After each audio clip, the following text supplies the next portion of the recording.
నేను వీడియోలో చూసి నీ బాధ నేను కూడా ఆ బాధపడ్డాను చూసి నేను తప్పనిసరిగా నేను కలవాలా అని నా కాలు విరిగి ఉంటే కూడా లాభం లేదు. లేదు థ్యాంక్స్ కాదు. నిజంగానే ఇది కేవలం ఒక ఆటో పిల్లవాడి కష్టం కాదు. ఎందుకంటే ఎన్నో వేల కొద్ది ఆటోలు ఉన్నాయి. ఇంతమంది ఆటోల పిల్లల సమస్యల్ని చెప్పగలిగినాడు కదా ధైర్యంగా. అవునా కదా? నాకు అక్కడ నచ్చాడు తిమ్మప్ప అన్న వ్యక్తి. తన ఏదో స్వార్థం కోసం తన బాధను చెప్పుకోవడంతో పాటుగా ఊర్లో ఉన్న వేలాది మంది ఆటో తోలే డ్రైవర్ల కష్టాలు చెప్పినాడు. ఆటో తోలుతున్న వాళ్ళ బాధల్ని ఈరోజు నా దృష్టికి తెచ్చాడు. ఆ దృష్టి తెచ్చాడంటే ప్రభుత్వం దృష్టి తెచ్చినట్టే కదా. నేను ముఖ్యమంత్రి గారికి కూడా పంపిస్తాను నీ వీడియోని, నీ గురించి చెప్తాను. అయ్యా ఒక ఆటో ఇలా చెప్పాడని. ఎందుకంటే ఇది నువ్వు చేసిన పని చాలా మంచి పని. ప్రభుత్వానికి ఎప్పుడు కూడా లేదా నా నాయకుడికి ఎప్పుడు కూడా ప్రజల కష్టాలను తెలుసుకునే అవకాశం వచ్చింది కదా. లేకపోతే నాకు తెలిసేది కాదు మీ కష్టాలు ఏమిటనో అని తెలిసేది కాదు. అవునా కదా? గతంలో మనకు తెలుసు వైఎస్ఆర్సీపీ పార్టీ అధికారంలో ఉన్నప్పుడు ఒక ఆటో పిల్లవాడు రోడ్డు బాగలేదని కామెంట్ చేస్తే వాడిని ఎత్తుకొని పోయి కొట్టినారు, వాడి మీద కేసులు పెట్టినారు. అది దుర్మార్గ పాలన. ఈరోజు అది కాదు. ఈరోజున్న ఎమ్మెల్యే నిజంగా ఎవరికైనా కష్టం వచ్చింది మా ఏదైనా చెప్పినాడు అంటే పరిగెట్టుకొని వచ్చి అయ్యా నీకు కష్టం వచ్చింది మాకు అర్థమైంది, మాకు ఇన్ని రోజులు తెలియలేదు ఈ విషయం, తెలిసి ఉంటే ఆపగలిగేవాడిని నేను, నాకు తెలియదని నేను పరిగెట్టుకొని వచ్చి ప్రభుత్వం వైపు నుంచి నీకు నిలబడి ఇట్లాంటి కష్టం రాకుండా నీకు ఈ కష్టం రావద్దు, మీ ఏ ఆటో వాడికి ఈ కష్టం రావద్దు అని చెప్పడానికి నేను పరిగెట్టుకొని వచ్చినాను ప్రభుత్వం వైపు నుంచి. నేను నువ్వు చెప్పిన అంశాన్ని తప్పనిసరిగా పోలీసు వాళ్ళతో మాట్లాడతాను, అలా చేయొద్దు అని చెప్తాను, తప్పనిసరిగా గౌరవించాలని చెప్తాను, అలా ఇబ్బంది పెట్టడం సరికాదు అని కూడా చెప్తాను.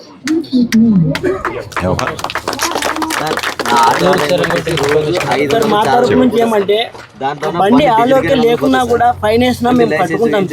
బండి ఆలోకే అన్ని ఉన్నా కూడా చిన్న ఫైన్ వేసినా కూడా కట్టుకుంటాం. కానీ దానికి నా పెద్ద ఫైన్ వేస్తే మా ఆటో డీజిల్ ఎంత, మేము దాంట్లో తిరిగేది ఒక 500 సంపాదన సార్ మాది.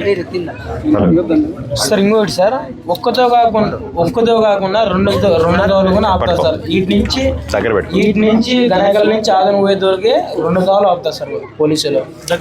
బండి బయలుదేరితే 2 దోలు ఆపుతారు సార్. ఎందుకని? ఇదే ఆలోక్ లేదనో, బండి లైసెన్స్ లేదనో, ఏది లేదనో ఆపుతారు. 100, 150, 500 వరకు కట్టించుకుంటారు సార్. వీటి నుంచి ఆదరణ పోయే వరకు బండి ఆలోక్ ఉంటుంది సార్. ఎక్కడ చూసినా బండి అయితే ఆలోక్ ఉంటుంది. అట్లా అన్ని ఉంటే కూడా డబ్బులు ఇమ్మంటారా? డబ్బులు ఇవ్వమంటారు కన్ఫర్మ్ సార్. నా పేపర్లు తెచ్చి కన్ఫర్మ్ అన్ని బండి ఆలోకుంటే డబ్బులు అయితే కన్ఫర్మ్ కట్టించుకుంటారు. తర్వాత లేకపోతే బండి ముందర నిమ్మడి పెట్టి ఫోటో దింపడము ఏదో పెట్టి చేస్తారు సార్. వీటి నుంచి ఆదరణ పోయే వరకు వెనకాల వాళ్ళకి అర్థమయ్యేలా పైకి పెట్టుకో, వెనక్కి పెట్టుకో. ఇక్కడ బాటమరం గుడి టెంపుల్ అని ఉంది కదా సార్, ఆటి నుంచి మన ఆగంలో వరకు 2 దోలు ఆపుతారు సార్. 2 దోలు ఆపుతారు. అయిన తర్వాత ఇక్కడ ఎంత వేస్తారో ఫైన్ తెలియదు, అక్కడ ఎంత ఫైన్ వేస్తారో తెలియదు. కాకపోతే కన్ఫర్మసరీ కట్టే బండి బయట మనం తీసుకొని పోవాలి సార్. ఇప్పుడు 2 సార్లు ఆపుతారు కదా, 2 సార్లు ఆపి డబ్బులు తీసుకున్నప్పుడు నీకు రసీదు ఇస్తారా? రసీదు ఏమి ఇవ్వరు సార్. రసీదు ఏమి ఇవ్వరు. ఇచ్చినారా? సార్ నేనేమంటున్నాను సార్, దగ్గర పెట్టుకో. ఇప్పుడు నేనేమంటున్నా సార్, ఒక ఆటో డ్రైవరు ఒక ముసలాంని ఎక్కించుకుంటున్నాడు సార్. ఎక్కించుకుంటే ఆమె తొందరగా ఎక్కలేదు. ఇప్పుడు మీకు ఎలా ఉందో అలాంటి వాళ్ళు మాకు వస్తారు సార్. నిజమే సార్. అందువల్ల ఒక 10 సెకండ్ లేట్ అవుతుంది సార్. దగ్గర పెట్టుకో. 10 సెకండ్ లేట్ అవుతుంది. అప్పుడు సార్ వచ్చి ఏం చేస్తాడు, ఫోటో కొడతాడు. ఓకే, ఆయన కొట్టి ఊకే ఉంటాడు. ఆటో అని భార్య 6 నెలల బాలింత ఉంటుంది, చిన్న పాప. ఆ పాపని ముసలి వాళ్ళ దగ్గరికి పెట్టి పొలానికి పోతుంది సార్. ఇటువంటి ఎండాకాలంలో వచ్చే ఆమె 200 పోతుంది సార్. 200కి ఆమె వచ్చి పిల్లకి ఆ ఎండాకాలం పాలిస్తుంది సార్. మా ఆటో డ్రైవర్ల భార్య ఎవరు తిరిగి సార్ అంటే సార్ కానీ మా బాధ చెప్తున్నా సార్. మరి డబ్బులు రసీదు ఇవ్వాలి కదా. ఏమి ఇవ్వరు సార్, ఎక్కడే ఏమీ ఇవ్వరు. ఇవ్వలేదు సార్. సార్ ఈ వారంలో 2 సార్లు కట్టాను ఇప్పుడేమైంది సార్, ఆటో పట్టుకుంటే 500 ఫైన్ వేసిన. ఇప్పుడేమైంది సార్, ఆటో పట్టుకున్నా ఫైన్ వేసిన 500 అక్కడ వాళ్ళకి పోలీసులు కట్టొచ్చినా రసీదు ఇప్పటివరకు ఎక్కడ ఇచ్చింది లేదు సార్. మాకైతే ఎక్కడ ఇచ్చింది అయితే లేదు, రసీదు అయితే ఇవ్వడం లేదు. సరే డబ్బులు కట్టించిన తర్వాత పంపిస్తారు సార్. ఇంకా ఆటో ఫోటో దింపుకుంటారు, మనిషి ఫోటో దింపుకుంటారు. ఇక అయిన తర్వాత ఇంకోటి వచ్చేసి ఏమంటారు, బండి పేపర్లు తీయ అంటారు. ఉండేదే సార్ ఈఎంఐ మీద ఉంటాయి. లాస్ట్కి వచ్చేసి ఈఎంఐ మీద కంతలకు ఈఎంఐ కూడా కలిసేలేదు సార్. ఆటో డ్రైవర్లకి అయితే ఈఎంఐ మీద కంతలు కలిసేలేవు. ఈఎంఐ కంతలు పోలీసులు కట్టాలంటే అవుతుంది సార్ పనే చాలా. ఒక్కసారి 2 సార్లు కట్టాం సార్. డైలీ కట్టాలంటే కాకుంపని సార్. సార్ నన్ను ఒకటి అడగాలనుకున్నాను సార్. మాకు అన్నీ ఉన్నా కూడా మేము రోజుకి సంపాదించేది ఒక 500 సార్. దాంట్లో 200 డిజాలే పోతుంది. ఇంట్లో సంవత్సరానికి 100 రూపాయలు పోతుంది. నెలకు ఆయిల్ చేంజ్ చేసుకోవాలంటే 3000 సార్. దాంట్లోనే వచ్చి మీరు మధ్యలో ఫైన్ వేస్తారు. మరి మధ్యలో చిన్న చిన్న రిపేర్లు వస్తాయి సార్. మరి మాకు ఉండే చిన్న పిల్లలకు, నా భార్యకు, నాకు హెల్త్ ప్రాబ్లం వస్తే 500 1000 రూపాయలు పోతాయి సార్. ఆ సంపాదన కూడా ఒక 1000 రూపాయలు కూడా వెనుక వేయలేం సార్. మేము దానికోసం మేము చెప్పుకున్నాం సార్. మేమైతే తప్పుగా ఏమీ చెప్పలేదు సార్. మా బాధ ఏమనేది తెలియాలని మా తిమ్మప్ప చేసినాడు సార్. ఇది నేను చెప్పాలనుకున్నాను సార్. అంతే సార్ ఇప్పుడు ఆటో ఇన్సూరెన్స్, ఫైనాన్స్ ఇవన్నీ ఒకటి సంవత్సరాలు 10,000 అవుతుంది సార్. మేము ఎంత సంపాదిస్తున్నామని 10,000 పెట్టారు సార్ గవర్నమెంట్ కూడా. చెప్పండి సార్, 10,000 సంవత్సరానికి అవుతుంది. మేము సంపాదించేది 400-500 కదా సార్. దానికి సంవత్సరం 10,000 ఎందుకు కట్టించుకుంటారు సార్? ఇన్సూరెన్స్ రేట్ అంతే ఎందుకు సార్? ఉండని సార్, ఉండని మరి అంత ఓవర్ అంటే చూడండి సార్. ఇలాంటి వాళ్ళకి మాలాంటి వాళ్ళకి ఎలా సార్? 10,000 అయితే సార్ అన్ని ఆలోకి చేసుకుని సంవత్సరానికి. ఒకవేళ 2 సంవత్సరాలకు ఒకసారి ఆటో బోర్ వస్తుంది, 30,000 అవుతుంది సార్. దానికి 30,000 అవుతుంది. మాలాంటి వాళ్ళు ఎలా సార్? మా అమ్మ పని పోయి వచ్చి రాత్రి 2 గంటప్పుడు గమనిస్తాను సార్. జ్వరం వచ్చిన వాళ్ళు ఎలా మూలుగుతుంటారు, సేమ్ అలా మూలుగుతుంటారు సార్. ఒక్కొక్కసారి సూసైడ్ చేసుకోవాలనిపిస్తుంది సార్ పరిస్థితుల వల్ల, మా ఆటో వాళ్ళ పరిస్థితుల వల్ల. ఇది సార్ మా పరిస్థితి. ఈ మధ్యన ఏమంటే ఆర్డో మేడం కూడా మా లైన్లో చాలా చేసి పెట్టింది సార్.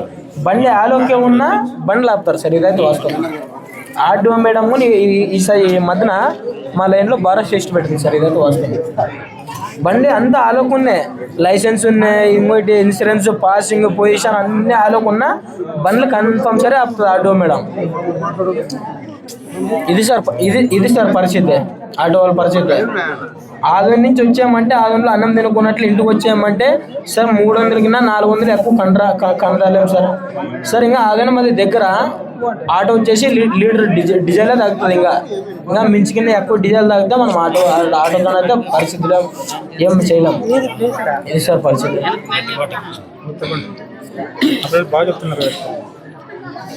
చాలా చక్కగా చెప్పినారు. ఆటో డ్రైవర్ల కష్టాలని కళ్ళకు కట్టినట్టుగా ప్రజలకు చెప్తా ఉన్నారు, ప్రభుత్వానికి కూడా చెప్తా ఉన్నారు, పోలీసులకు కూడా చెప్తా ఉన్నారు. మీరు తప్పనిసరిగా ఈ పరిస్థితి మారాల్సిన అవసరం ఉంది. నేను కూడా వ్యక్తిగతంగా భావిస్తా. పోలీసుల దృష్టికి తీసుకెళ్తాను, పోలీసుల్ని కూడా ప్రశ్నిస్తాను, ఎస్పీ గారి దృష్టికి తీసుకెళ్తాను, డిఐజీ గారి దృష్టికి తీసుకెళ్తాను, ముఖ్యమంత్రి గారు, ఉప ముఖ్యమంత్రి గారి దృష్టికి కూడా తీసుకెళ్ళి ఏదైతే పెద్ద పెద్ద ఫైన్లని చెప్తున్నారో అది సరైంది కాదు అన్న విషయాన్ని చట్టం రూపంలో ఇవ్వమని అడుగుతాను. రెండవది, ఎవరు రూపాయి తీసుకున్నా సరే, 50 రూపాయలు తీసుకున్నా, 100 రూపాయలు తీసుకున్నా రసీదు ఇవ్వడం తప్పనిసరి. పోలీసులు 50 రూపాయలు 100 రూపాయలు తీసుకొని రసీదు ఇవ్వకపోతే అది లంచం కిందకే వస్తుంది.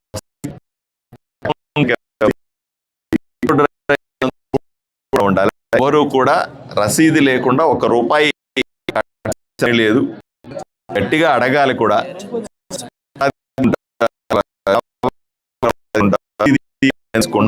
అడగాలి. నేను చెప్పేది ఏంటంటే వేలాది మంది ఆటో డ్రైవర్లకు అందరికీ కూడా ధైర్యంగా ఉండాలని, తప్పనిసరిగా ప్రభుత్వం, కూటమి ప్రభుత్వం అందంగా ఉంటుందని, నేను వ్యక్తిగతంగా మీకు ఎల్లప్పుడూ అందుబాటులో ఉంటానని చెప్పడానికే నేను ఎంత దూరం వచ్చాను. నిన్ను మా ఇంటికి పిలిపించుకొని కూడా మాట్లాడి ఉండొచ్చు, అవును సార్, అవును సార్, అవునా? నా కాలు ఇరిగింది కాబట్టి నేను ఎమ్మెల్యే హోదాలో పిలిస్తే కూడా వస్తావు నువ్వు. నా కాలు ఇరిగింది కాబట్టి తప్పనిసరిగా వస్తావు. అయినప్పటికీ కూడా నేను ఆప్షన్ తీసుకోకుండా నిన్ను నీ పరిస్థితులు చూడాలా, మీ ఆటో సమస్యలు నేరుగా నీ దగ్గర నుంచి మీ ఇంటి దగ్గర వినాలా అనే ఆలోచనతో వచ్చినాను. ఇక్కడితో ఆగదు. దయచేసి నా నెంబర్ కానీ, నా నెంబర్ తీసుకోండి, అందరూ పెట్టుకోండి. ఆటో డ్రైవర్లు అందరూ, మా పిఏ నెంబర్లు కూడా ఆటో డ్రైవర్లు అందరూ పెట్టుకోండి. ఎక్కడ ఏ అన్యాయం జరిగినా, ఏ కష్టం వచ్చినా సరే అధైర్యపడకుండా మా పిఏకి ఫోన్ చేయండి, నాకు ఫోన్ చేయండి. ఇంకేదైనా పెద్ద కష్టం వస్తే తప్పనిసరిగా మా ఇంటి దగ్గరికి రండి. ఎల్లప్పుడూ మీ మీకు అండగా ఉండడానికి నేను ప్రయత్నం చేస్తాను. సార్ చిన్న కూతురు మోసుకొని వెళ్ళి పూడ్చి వచ్చేటప్పుడు ట్రైన్ పడి చనిపోయాడు సార్.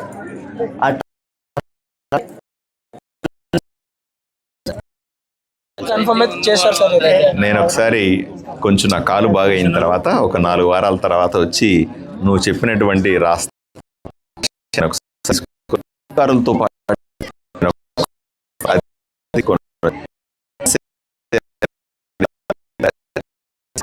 మీ కోరిక తీరుస్తాను తమ్ముడు, మా తప్పనిసరిగా ఒక్క చేస్తాను. కోరిక కాదు సార్, మా ఊరు కోరిక సార్. తప్పనిసరిగా చేస్తాను. జనరికల్ గ్రామ తరఫున నేను బయలుదేరినా ఇంకా. Okay sir.